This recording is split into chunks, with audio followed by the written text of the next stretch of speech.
Hello mga kaina! Okay, maglalagay na tayo ng mantika para sa ating ginisang ampalaya with giniling at itlog. More mantika tayo guys. Kasi healthy naman yan. Jolly, good for the heart. Taray! Okay, painitin natin siya siguro mga 1 hour. Char! Okay, lagay na natin ang bawang at sibuyas. Gisa-gisa lang tayo guys. Hanggang lumabas ang halimuyak ng bawang at sibuyas. Ay! Okay. Gisa-gisa lang. Sunod. Ano kaya sunod? Okay, lagay na natin ang kamatis. Pampakinis ng fest. Charis. Okay. Gisa lang natin siya hanggang lumabas yung katas ng kamatis. Durugin mo pa, Ina. Durugin mo pa, Kaina.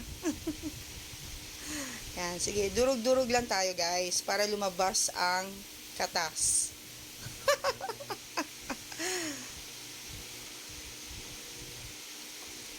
Yan.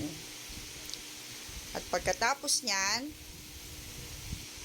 pag lumabas na yung katas, ilalagay na natin ang giniling.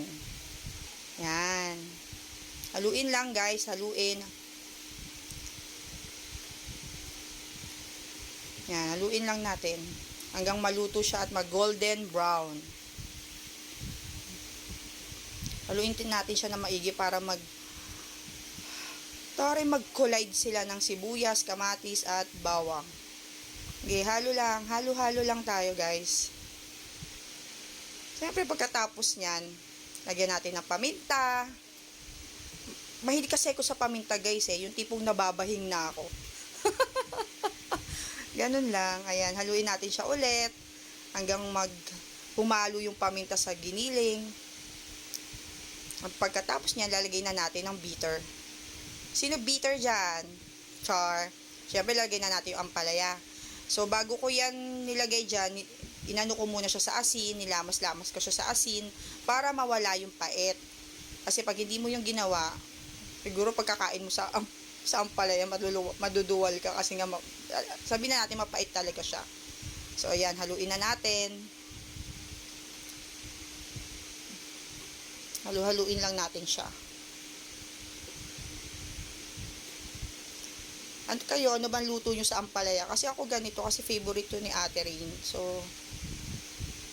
siguro haluin natin siya. Ayan, lagyan na natin siya ng asin. Timplahan na natin. Kasi ang ampalaya, madali namang maluto. Kahit half cook lang yan, pwede na. Ayan, at ilagay na natin ang pinaka-special, ang itlog, baw.